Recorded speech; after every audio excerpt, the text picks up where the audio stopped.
नमस्कार, आप देख रहे हैं प्राइम न्यूज और मैं हूं आपके साथ आलोक शुक्ला। बुलेटिन की शुरुआत इस वक्त की एक बड़ी खबर के साथ करेंगे जो कि लखनऊ से है, जहां पर डिफेंस एक्सपो कार्यक्रम स्थल पर सामूहिक विवाह समारोह आज होने वाला है। तो यह बड़ा अपडेट आपको प्राइम न्यूज पर हम दे रहे हैं। सुबह 11 बजे से यह कार्यक्रम शुरू होगा, यह बड़ा अपडेट आपको दे रहे हैं। और जहां पर सीएम योगी आदित्यनाथ सामूहिक विवाह समारोह में शामिल होने वाले हैं। डिफेंस एक्सपो कार्यक्रम स्थल पर यह सामूहिक विवाह समारोह होने वाला है। मुख्यमंत्री योगी आदित्यनाथ भी सामूहिक विवाह समारोह में शामिल होंगे और हजारों जोड़ों का सामूहिक विवाह इस दौरान कराया जाएगा। आपको बताएं कि दाम्पत्य जीवन में बंधने वाले हजारों जोड़ों को सीएम योगी आदित्यनाथ आशीर्वाद देने वाले हैं। और कार्यक्रम में लखनऊ, हरदोई, सीतापुर सहित कई जिलों से जोड़ों को आमंत्रित किया गया। सुबह 11 बजे से यह कार्यक्रम शुरू होने वाला है। तो अब से थोड़ी देर में यह कार्यक्रम शुरू हो जाएगा और मुख्यमंत्री योगी आदित्यनाथ सामूहिक विवाह समारोह में शामिल होने वाले हैं। और कई जिलों से यहां पर जोड़ों को आमंत्रित किया गया है। हजारों जोड़ों का सामूहिक विवाह यहां पर कराया जाएगा। दाम्पत्य जीवन में बंधने वाले हजारों जोड़ों को सीएम योगी आदित्यनाथ आशीर्वाद देने वाले हैं। कार्यक्रम में लखनऊ, हरदोई, सीतापुर सहित कई जिलों से जोड़ों को आमंत्रित किया गया है। और डिफेंस एक्सपो कार्यक्रम स्थल पर यह सामूहिक विवाह समारोह आज आयोजित होने जा रहा है। सुबह 11 बजे का समय है और कुछ ही देर में यह कार्यक्रम शुरू होने वाला है। और सीएम योगी आदित्यनाथ सामूहिक विवाह समारोह में खुद शामिल होंगे और हजारों जोड़ों का सामूहिक विवाह यहां पर कराया जाएगा। आपको बताएं कि दाम्पत्य जीवन में बंधने वाले हजारों जोड़ों को सीएम योगी आदित्यनाथ आशीर्वाद भी देने वाले हैं। लखनऊ, हरदोई, सीतापुर सहित कई जिलों से जोड़ों को आमंत्रित भी किया गया है।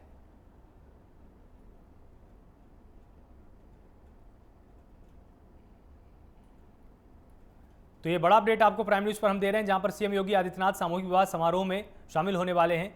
नए जोड़ों को आशीर्वाद देंगे और हजारों जोड़ों का सामूहिक विवाह यहां पर कराया जाएगा। लगभग 3500 जोड़े ऐसे होंगे जो दाम्पत्य जीवन में आज बंधने वाले हैं। और कार्यक्रम में लखनऊ, हरदोई, सीतापुर सहित कई जिलों से जोड़ों को आमंत्रित किया गया है।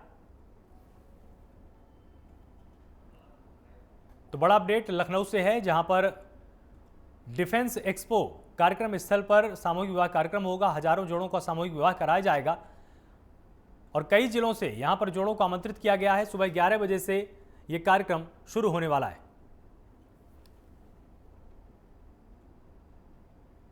कार्यक्रम में लखनऊ, हरदोई, सीतापुर से तमाम जोड़ों को बुलाया गया है। और हमारे संवाददाता ने जैसा कि बताया था थोड़ी देर पहले कि लगभग 3500 जोड़े यहां पर होने वाले हैं जिनका सामूहिक विवाह कार्यक्रम होगा। तो बहुत बड़ा आयोजन है और इस उपलक्ष्य में मुख्यमंत्री योगी आदित्यनाथ भी इस कार्यक्रम में शामिल होने वाले हैं, जोड़ों को आशीर्वाद देंगे। और इसमें यह भी सबसे बड़ी बात है कि जो जिलाधिकारी होते हैं उनकी बहुत बड़ी इसमें जिम्मेदारी होती है। वो इस पूरे के पूरे कार्य को संपन्न करवाते हैं। यहाँ पर जो मुख्यमंत्री का राहत कोष होता है, जो उनकी निधि होती है, उससे इसमें पैसे खर्च किए जाते हैं। और मुख्यमंत्री योगी आदित्यनाथ भी इस कार्यक्रम में शामिल होने वाले हैं और जाकर नवविवाहित जोड़ों को आशीर्वाद देने वाले हैं।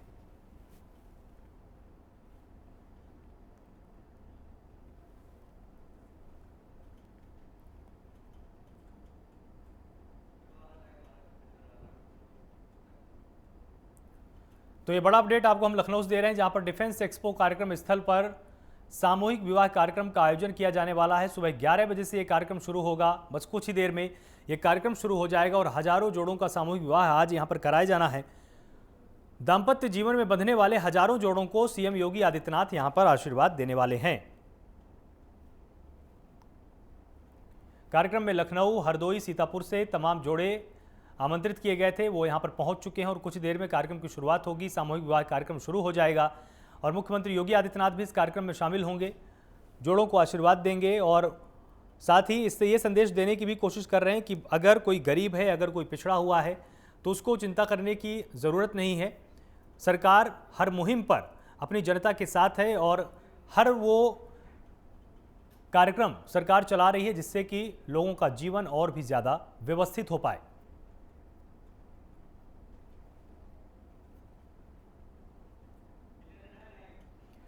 और इस पूरी खबर पर और अधिक जानकारी के लिए हमारे साथ संवाददाता जितेंद्र हमारे साथ लाइव जुड़े हुए हैं। तो जितेंद्र, जिस तरह से ये बड़ा कार्यक्रम आयोजित होने जा रहा है, लगभग 3500 जोड़े होने वाले हैं और मुख्यमंत्री योगी आदित्यनाथ भी पहुंचने वाले हैं, क्या मायने हैं इस पूरे कार्यक्रम के और क्या तैयारियां हैं?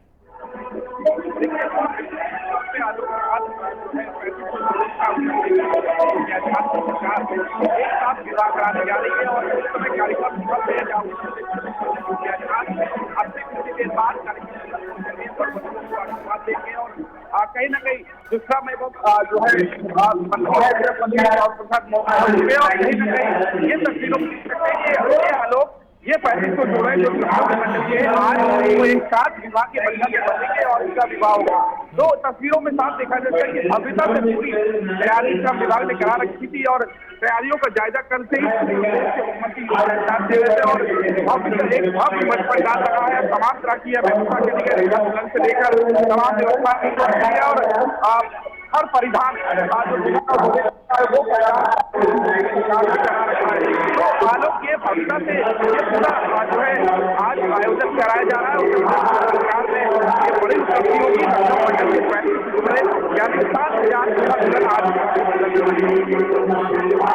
जिसमें मुख्यमंत्री योगी आदित्यनाथ भी थोड़ी देर में आने वाले हैं।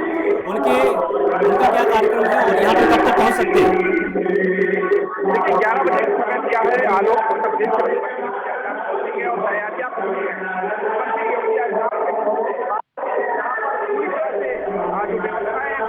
हो जाएंगी तो विवाह है वो शुरू हो जाएंगे और बात की जाए दोनों मंडल के ये सारी व्यवस्था यहाँ पर की बरमाला से दुल्हन की सुंदरी तक और ये दूल्हे की जो पगड़ी होगी वो सवाल उत्तर प्रदेश की होगी सरकार ने व्यवस्था करा दी है।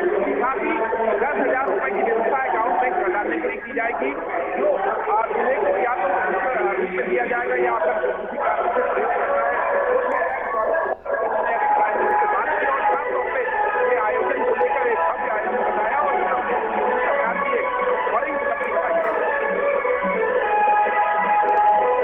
ठीक है, बहुत बहुत शुक्रिया हमारे साथ जुड़ने के लिए जितेंद्र। और आपने पूरी बिल्कुल ताज़ा तस्वीरें यहाँ पर हमारे दर्शकों को दिखाई हैं और इसके बाद दर्शक भी समझ पाए होंगे कि ये कितना बड़ा आयोजन यहाँ पर उत्तर प्रदेश की सरकार करने जा रही है। और आपको बताएं कि सभी जिलाधिकारियों और एसपी के साथ यहाँ पर राज्य निर्वाचन आयुक्त बैठक करने वाले हैं। ये बड़ा अपडेट आपको हम प्राइम न्यूज पर दे रहे हैं, जहाँ पर वीडियो कॉन्फ्रेंसिंग के जरिए सभी डीएम और एसपी के साथ यहाँ पर बैठक होने वाली है। दोपहर 1 बजे से ये वीडियो कॉन्फ्रेंसिंग शुरू होने वाली है। पंचायत चुनाव की तैयारियों को लेकर यहां पर चर्चा की जाएगी। तो ये बड़ा अपडेट आपको लखनऊ से हम बता रहे हैं, जहां पर पंचायत चुनाव को लेकर आज राज्य निर्वाचन आयुक्त की बैठक होनी है। सभी जिलाधिकारियों और एसपी के साथ यहां पर बैठक की जाएगी। आपको बताएं कि वीडियो कॉन्फ्रेंसिंग के जरिए सभी डीएम और एसपी के साथ यहां पर बैठक होने वाली है। उनको तमाम दिशा निर्देश भी दिए जाएंगे और दोपहर 1 बजे ये वीडियो कॉन्फ्रेंसिंग शुरू होने वाली है। पंचायत चुनाव की तैयारियों को लेकर यहां पर चर्चा की जाएगी। जिलाधिकारी मौजूद रहेंगे, यहां पर पुलिस अधीक्षक मौजूद रहेंगे, उनको तमाम गाइडलाइंस भी दी जाएंगी कि किस तरह की आपको तैयारियां करनी है। तमाम जो ऐसे मंडल हैं जहां पर 4 से अधिक जिले हैं, वहां पर भी नई तरह की तैयारियां करनी होगी, क्योंकि यहां पर एक ही साथ में 2 जिलों में एक ही चरण में मतदान कराए जाने हैं। साथ ही जहां पर प्रत्याशियों की संख्या अधिक होगी, उम्मीदवार जहां पर ज्यादा होंगे, वहां पर 3-3 मतपेटियों का भी प्रावधान किया जाएगा। इसीलिए यह कॉन्फ्रेंस बहुत ही अहम हो जाती है, क्योंकि सभी जिलों के सभी जिलाधिकारी, सभी पुलिस अधीक्षक एक साथ राज्य निर्वाचन आयुक्त के साथ जुड़ेंगे।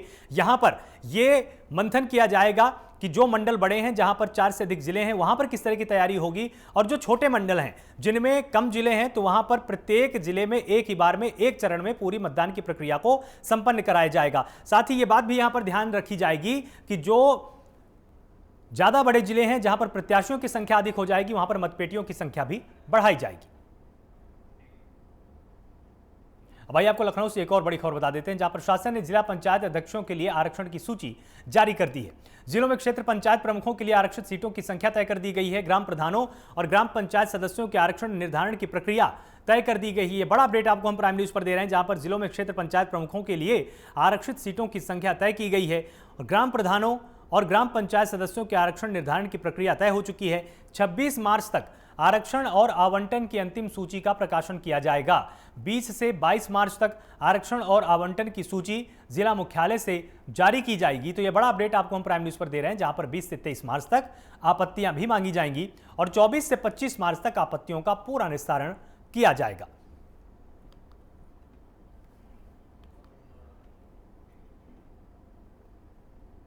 अब भाई आपको लखनऊ से एक और बड़ी खबर बता देते हैं, जहां पर पंचायत चुनाव को लेकर बीजेपी ने कमर कसी हुई है। बीजेपी ने 3051 चुनावी सभाएं और 12000 सम्मेलन करने वाली है। तो ये बड़ा अपडेट आपको प्राइम न्यूज पर दे रहे हैं, जहां पर जिला पंचायतों के सभी वार्डों में बीजेपी चुनावी सभा को करने वाली है। हर वार्ड में 4 सम्मेलन किए जाएंगे। हर वार्ड में महिला, युवा, ओबीसी और अनुसूचित जाति सम्मेलन होगा।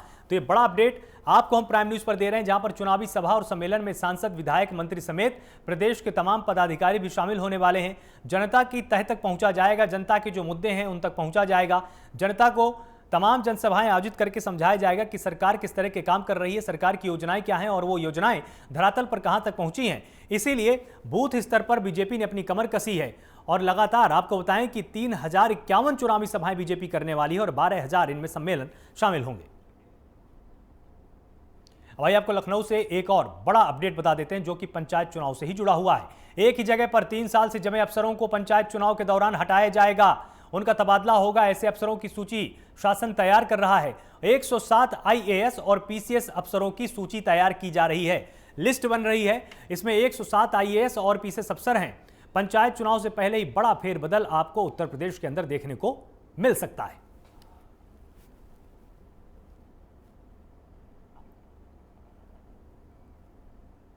तो ये बड़ा अपडेट आपको हम दे रहे हैं, जहां पर एक ही जगह पर 3 साल से जमे अफसरों को उत्तर प्रदेश के अंदर हटाया जाएगा।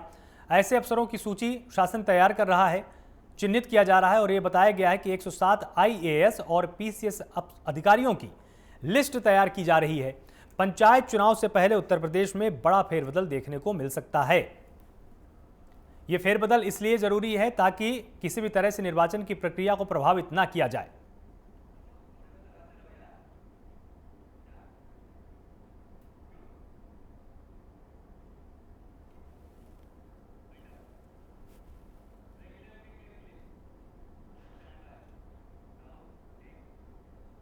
वक्त एक छोटे से ब्रेक का है, जल्द हाजिर होते हैं। ब्रेक के बाद आप सबका स्वागत है। बीजेपी के राष्ट्रीय अध्यक्ष जेपी नड्डा ने एक ट्वीट किया है, वो भी हम आपको यहां पर बता देते हैं। उन्होंने ट्वीट कर कहा है कि योगी सरकार के 4 साल पर नड्डा का ट्वीट सामने आई है। बड़ी खबर हम आपको बता रहे हैं। बीजेपी के राष्ट्रीय अध्यक्ष जेपी नड्डा ने सीएम योगी को बधाई दी है। यूपी में बीजेपी सरकार के सफलतम 4 साल पूरे हो चुके हैं, इस बात को याद दिलाया है जेपी नड्डा ने। और साथ ही उन्होंने कहा है कि मुख्यमंत्री योगी आदित्यनाथ को बधाई, शुभकामनाएं। Deputy CM Keshav Prasad Maurya, doctor Dinesh Sharma और को भी शुभकामनाएं दी गई हैं। यहां पर उन्होंने सभी को बधाइयां दी हैं। मुख्यमंत्री योगी आदित्यनाथ, डिप्टी सीएम दिनेश शर्मा और केशव प्रसाद मौर्य, इन सभी को शुभकामनाएं दी हैं कि आपकी सरकार ने 4 साल पूरे कर लिए हैं। तो सीएम योगी को बधाई दी है, शुभकामनाएं दी हैं जेपी नड्डा ने। और बीजेपी के राष्ट्रीय अध्यक्ष जेपी नड्डा ने सीएम योगी को बधाई दी है। 4 साल उत्तर प्रदेश की सरकार ने अपने पूरे कर लिए हैं और सफलतम 4 साल की तरह योगी सरकार इसको बता रही है कि हमने तमाम योजनाएं चलाई। तमाम इस पूरी खबर पर और अधिक जानकारी के लिए हमारे साथ संवाददाता स्नेह कमल जुड़े हुए हैं। तो जिस तरह से जेपी नड्डा ने ट्वीट किया है और बधाई दी है, इससे योगी सरकार की सफलता का अंदाजा लगाया जा सकता है। जी आलोक, जिस तरह से जो है भाजपा के राष्ट्रीय अध्यक्ष ने आज 4 साल यूपी में योगी सरकार के पूरा होने बधाई दी और कहा कि जो है योगी की सरकार यूपी की जन आकांक्षाओं पे खरी उतरी है। उन्होंने ट्वीट के जरिए बधाई दिया। हालांकि जो और खबरें आई हैं, उन्होंने ये कहा कि जिस तरह से यूपी में जो है पुरानी सरकारों का जंगल राज था, एक जो है भय के साथ वो जी रहे थे, कम से कम योगी सरकार आने के बाद जो है लोग भयमुक्त हुए हैं, एक अच्छे वातावरण सरकार चली और जो 4 साल की उपलब्धियां हैं, उन्होंने ये कहा पिछली काफी सरकारें आई हैं, जिस तरह से 4 साल में योगी जी ने तमाम उपलब्धियां हासिल की हैं, नए जो है योजनाएं बनाई हैं, उसको लेकर जो है उन्होंने बधाई दिया यूपी के मुख्यमंत्री योगी आदित्यनाथ को। जी बहुत बहुत शुक्रिया हमारे साथ जुड़ने के लिए स्नेह कमल, और ये तमाम जानकारी हमारे दर्शकों को बताने के लिए। तो यूपी में बीजेपी सरकार के 4 साल पूरे हो चुके हैं और इस उपलक्ष्य में बीजेपी के राष्ट्रीय अध्यक्ष जेपी नड्डा ने मुख्यमंत्री योगी आदित्यनाथ को बधाई दी है।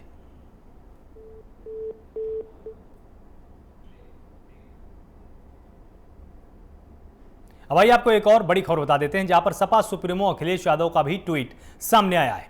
30 सबसे प्रदूषित शहरों में यूपी के 10 शहर हैं। इसकी जानकारी अखिलेश यादव ने अपने ट्वीट के जरिए साझा की है। राजधानी लखनऊ दुनिया में 9वें नंबर पर है। ये बड़ी जानकारी उन्होंने अपने ट्वीट के जरिए साझा की। सपा सरकार के पर्यावरणीय काम रोके गए हैं, जिसका नतीजा ये है अगर काम न रोके होते तो ये दिन ना आता, तो बीजेपी सरकार को ये दिन नहीं देखना पड़ता। ये तमाम बातें अखिलेश यादव ने ट्वीट करके कही हैं। तो एक तरह से योगी सरकार पर फिर से अखिलेश यादव ने हमला किया है। सपा सरकार के जो पर्यावरण से संबंधित कार्य थे उनको बीजेपी ने आके रोक दिया। अगर ये काम ना रोके गए होते तो इस तरह का दिन ना देखना पड़ता। ये बड़ी बात अखिलेश यादव ने कही और साथ ही ये भी कहा कि बीजेपी सरकार को ये दिन नहीं देखने पड़ते क्योंकि 30 सबसे प्रदूषित शहरों में उत्तर प्रदेश के 10 शहर हैं। साथ ही राजधानी लखनऊ की तुलना उन्होंने की है कि दुनिया में यह 9वें नंबर पर आ चुका है, जो कि चिंता का विषय है। यह भी जानकारी अखिलेश यादव ने साझा की कि सपा सरकार के पर्यावरण से संबंधित तमाम काम रोके गए, अगर काम ना रोके होते तो यह दिन ना आता। इस तरह की जानकारी अपने ट्वीट के जरिए उन्होंने साझा की है। तो सपा सुप्रीमो अखिलेश यादव का ट्वीट सरकार को घेरने का काम लगातार कर रहा है और उन्होंने जानकारी दी अपने ट्वीट के जरिए कि 30 सबसे प्रदूषित शहरों में उत्तर प्रदेश के 10 शहर शामिल हैं।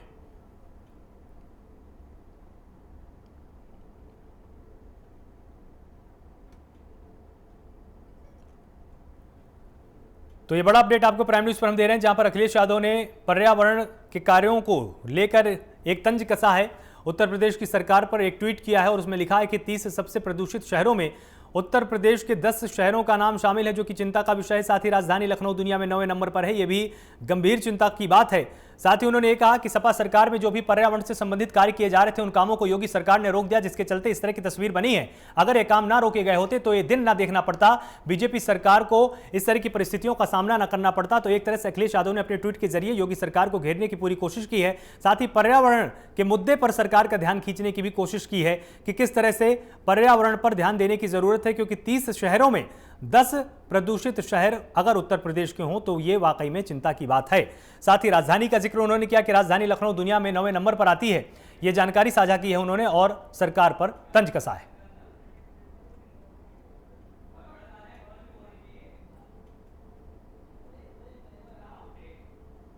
अब भाई आपको गोंडा से एक बड़ी खबर बताते हैं, जहां पर 2 दरोगाओं को बीजेपी जिलाध्यक्ष के साथ अभद्रता करना बहुत ही महंगा पड़ गया। दोनों दरोगाओं का अलग अलग जिलों में अब तबादला हो चुका है। दरोगा अनुज गुप्ता बलरामपुर भेजे गए, खीसूराम सरोज का बहराइच में तबादला किया गया है। वहीं बीजेपी जिलाध्यक्ष सूर्य नारायण तिवारी से इन्होंने अभद्रता की थी, जिसके बाद इस तरह का एक्शन लिया गया है। क्षेत्रीय महामंत्री त्र्यंबक त्रिपाठी की कार से दरोगा की बाइक टकराने के बाद यह पूरा विवाद शुरू हुआ और देहात कोतवाली में दोनों दरोगाओं की तैनाती थी। आईजी देवी पाटन मंडल डॉक्टर राकेश सिंह ने यहां पर विधि सम्मत कार्रवाई की है। जैसा कि आप देख सकते हैं कि अनुज कुमार गुप्ता को जनपद गोंडा से जनपद बलरामपुर भेजा गया और वहीं घीसूराम सरोज को जनपद गोंडा से जनपद बहराइच भेजा गया है।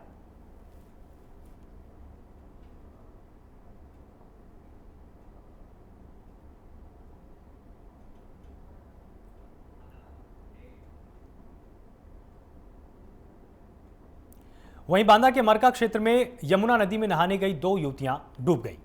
इसमें एक युवती की तत्काल मौत हो गई और एक युवती गंभीर रूप से इसमें घायल हुई है। सूचना पर पहुंची पुलिस ने गोताखोरों की मदद से शव को बाहर निकाला है और पोस्टमार्टम के लिए शव को भेजा गया है। वहीं घायल को अस्पताल में भर्ती कराया गया है, जहां पर उसका समुचित इलाज चल रहा है।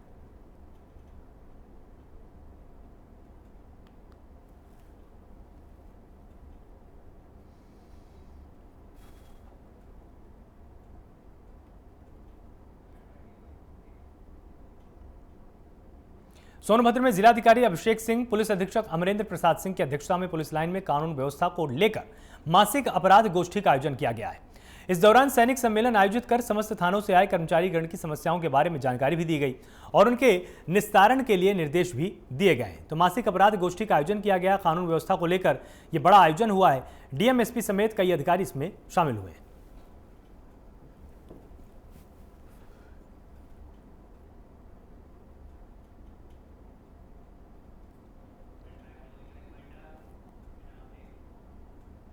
पूरे बुलेटिन में फिलहाल इतना ही। आप लगातार जुड़े रहिए प्राइम न्यूज के साथ। नमस्कार।